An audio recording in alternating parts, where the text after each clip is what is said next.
Hi, this is Sieg, and how many of you have ever done a blatant sales pitch or a thinly veiled sales pitch? So this video is specifically directed to network marketers who don't have the benefit of a building, a brick and mortar business where people are, hopefully driving by and seeing your business and coming in to access your business, okay? It's more for network marketers from the perspective of they've got to find people twofold, one for their products and services, and second for their business, as in bringing in business owners, or I should say people who want to grow and build a business with them, okay? So I say this, my question of a blatant sales pitch or a thinly veiled sales pitch, because I've been there and I've done it. So today's video is to teach you how to avoid that awkward situation, because I'm guessing if you're watching this video, you don't like to be put into that position. I just saw it today. I man a few Facebook pages. One is a group page, and I saw that today. It was a thinly veiled attempt to pitch their gig, okay? The other was on my fan page where it was really blatant. It was like, oh man, I mean, the guy should have been embarrassed, but really all it was he just didn't know how to do it otherwise. So I'm going to help you with that. You have to give people a reason to follow you. And I share that story of how I transitioned out from the blatant pitching and thinly veiled pitching and into positioning myself as a valuable person that provided information. So first and foremost, it started with my nutritional company. I started doing health awareness seminars, and I pretty much opened it up to anybody and everybody. I would do them. I would drive an hour away even for other people's downline. It really didn't matter. I just wanted to develop my expertise as someone who had some valuable content and information to share. And it went extremely well.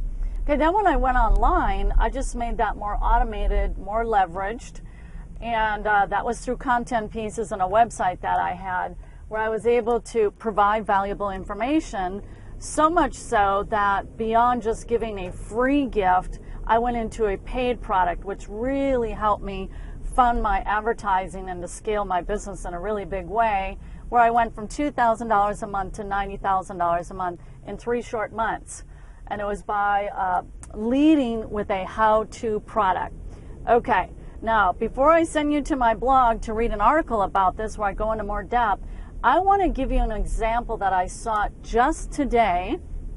I was doing a marketing review for one of my students, and she is a lead generation specialist, and she specializes in Facebook advertising, and now she's apparently going into the mobile lead gen area as well.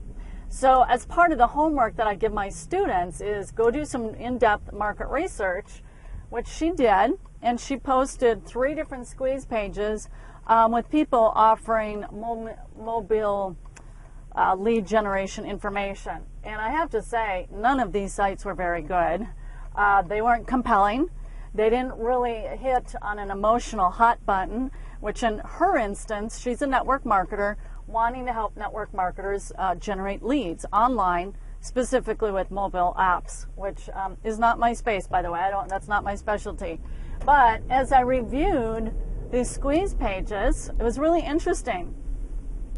They were leading with what's called an ethical bribe, giving some free information. One was, I shouldn't say information. This is what their offers were. One was you get $75 towards an ad spend for mobile apps. The second was you would get a consultation.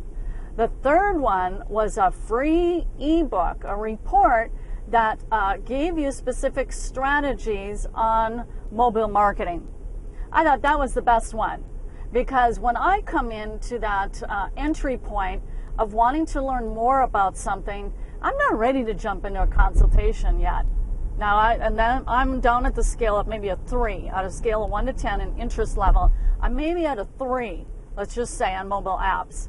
So I'm going to go out and get information, and at that level, I just want to consume and read for myself. When I'm more ready to buy, I might go to a consultation. So of those 3 offers, I would say that ebook was probably the best suited for a front-end offer. And again, this is where the person is positioned so that they provide valuable how-to information.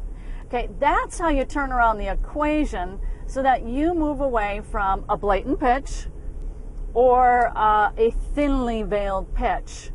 Now, that takes some training. So what I recommend for you is to go ahead and read through my blog post on this, giving people a reason to follow you, and then you can access my free report, The Attraction Marketer's Manifesto. All right, thanks for listening, and we'll be talking soon. Bye-bye.